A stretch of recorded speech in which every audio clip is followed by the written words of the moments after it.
بسم اللہ الرحمن الرحیم۔ ایک نوجوان اپنی زندگی کے معاملات سے کافی پریشان تھا۔ ایک روز ایک درویش سے ملاقات ہو گئی تو اپنا حال کہہ سنایا۔ کہنے لگا کہ بہت پریشان ہوں، یہ دکھ اور پریشانیاں اب میری برداشت سے باہر ہیں۔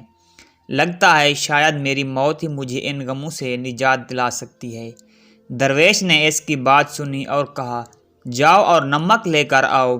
نوجوان حیران تو ہوا کہ میری بات کا نمک سے کیا تعلق ہے، پھر بھی لے آیا۔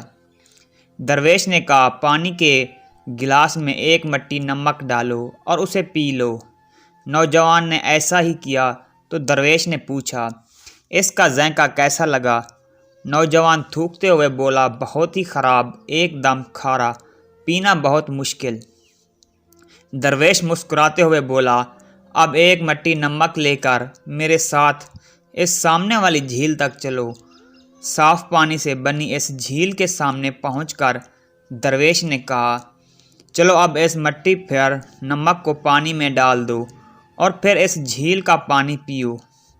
نوجوان پانی پینے لگا تو درویش نے پوچھا، بتاؤ اس کا ذائقہ کیسا ہے؟ اب بھی تمہیں یہ کھارا لگ رہا ہے؟ نوجوان بولا، نہیں، یہ تو میٹھا ہے، بہت اچھا ہے۔ درویش نوجوان کے پاس بیٹھ گیا اور اس کا ہاتھ تھامتے ہوئے بولا، ہمارے دکھ بالکل اسی نمک کی طرح ہیں، جتنا نمک گلاس میں ڈالا تھا اتنا ہی جھیل میں ڈالا ہے، مگر گلاس کا پانی کڑوا ہو گیا اور جھیل کے پانی کو مٹھی بھر نمک سے کوئی فرق نہیں پڑا۔ اسی طرح انسان بھی اپنے اپنے ظرف کے مطابق تکلیفوں کا ذائقہ محسوس کرتے ہیں۔ جب تمہیں کوئی دکھ ملے تو خود کو بڑا کر لو، گلاس مت بنے رہو، بلکہ جھیل بن جاؤ۔ اللہ تعالیٰ کسی پر اس کی ہمت سے زیادہ بوجھ نہیں ڈالتے، اس لیے ہمیں ہمیشہ یقین رکھنا چاہیے کہ جتنے بھی دکھ آئیں ہماری برداشت سے بڑھ کر نہیں ہوں گے۔